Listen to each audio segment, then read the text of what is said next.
वैश्विक मंच पर भारत की बढ़ती ताकत को कुछ देश शायद आज भी पुराने चश्मे से देखने की भूल कर रहे हैं। लेकिन वर्तमान में नई दिल्ली से मिलने वाले दो टूक और मजबूत जवाबों ने कई विदेशी राजधानियों में खलबली मचा दी है।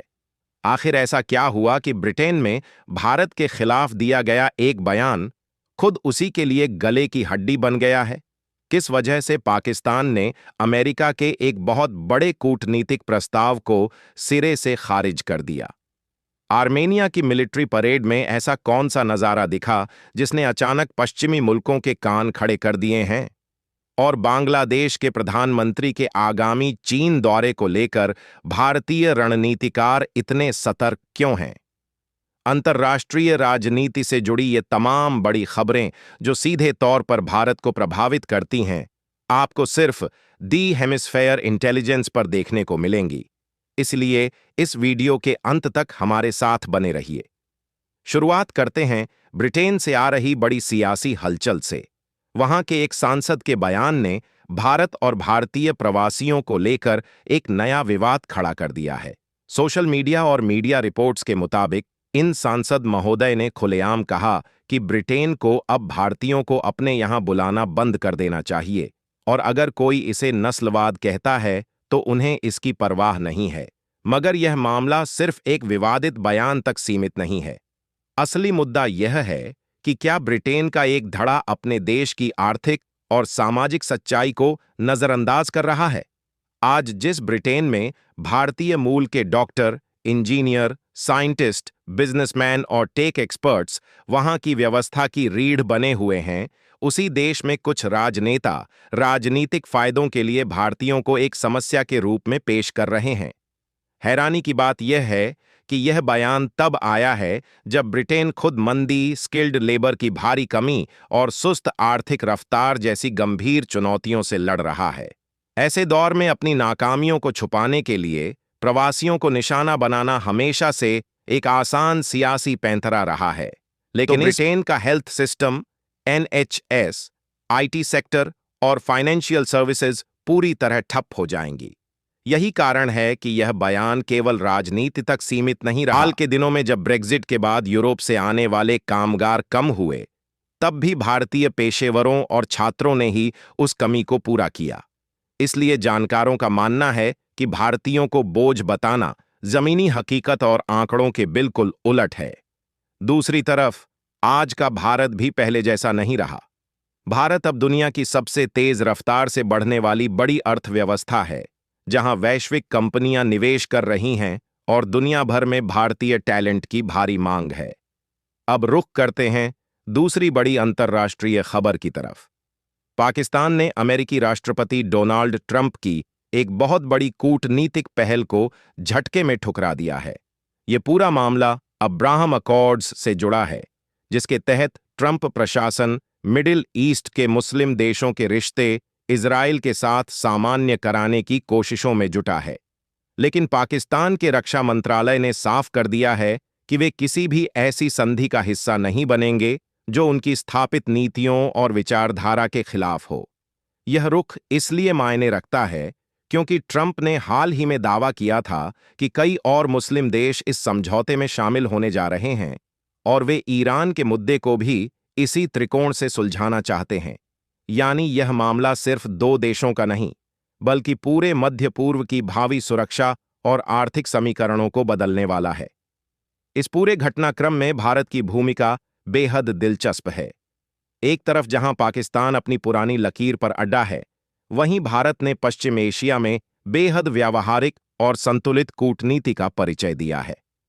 आज भारत के संबंध जितने मजबूत इजराइल के साथ हैं, उतने ही प्रगाढ़ खाड़ी के देशों के साथ भी हैं।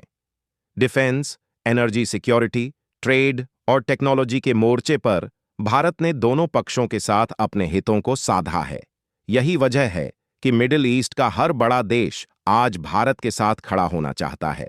रणनीति कि जब तक फिलिस्तीन विवाद का स्थायी हल नहीं निकलता, तब तक ऐसे समझौतों से स्थायी शांति मुमकिन नहीं है। बहरहाल, आज की तीसरी और सबसे संवेदनशील खबर की आर्मेनिया की एक सैन्य परेड से आई तस्वीरों ने दुनिया भर के डिफेंस एक्सपर्ट्स को चौंका दिया है।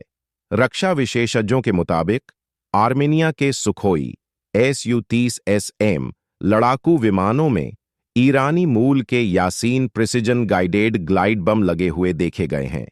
ये सिर्फ एक सैन्य हथियारों का प्रदर्शन नहीं है, बल्कि इसके पीछे बहुत गहरे रणनीतिक मायने हैं।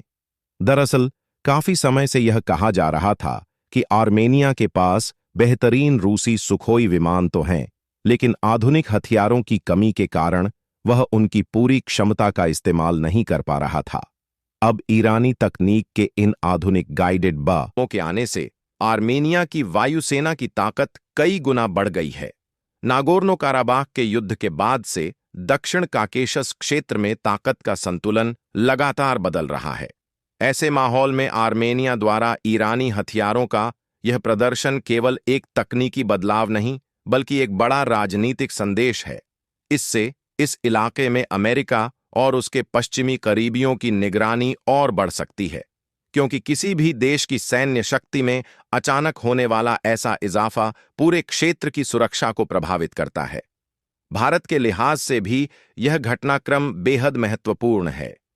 पिछले कुछ सालों में भारत और आर्मेनिया के बीच रक्षा सहयोग बहुत तेजी से बढ़ा है। भारत ने आर्मेनिया को कई आधुनिक हथियार प्रणालियां सप्लाई की हैं। ऐसे में आर्मेनिया के सैन्य ढांचे में आ रहे किसी भी बदलाव पर नई दिल्ली की बारीक नजर होना स्वाभाविक है। आखिरी खबर हमारे पड़ोस से है, जहां दक्षिण एशिया की भू राजनीति में एक नया मोड़ आता दिख रहा है। बांग्लादेश के प्रधानमंत्री तारिक रहमान का आगामी चीन द्वारा इस समय कूटनीतिक गलियारों में सबसे बड़ी चर्चा का विषय बना हुआ है। कार्यभार संभालने के बाद यह उनका पहला बड़ा विदेशी दौरा हो सकता है। सबसे ज्यादा ध्यान खींचने वाली बात यह है कि भारत की तरफ से पहले ही आधिकारिक निमंत्रण दिए जाने के बावजूद उन्होंने अपनी पहली यात्रा के लिए बीजिंग को चुना है। अंतर्राष्ट्रीय कूटनीति में किसी भी नए राष्ट्राध्यक्ष का पहला विदेशी दौरा महज एक यात्रा नहीं, बल्कि उसकी भावी प्राथमिकताओं का एक बड़ा रणनीतिक संकेत होता है। इस दौरे के पीछे तीस्ता नदी परियोजना, भारी चीनी निवेश और इंफ्रास्ट्रक्चर डेवलपमेंट जैसे बेहद महत्वपूर्ण मुद्दे जुड़े हैं।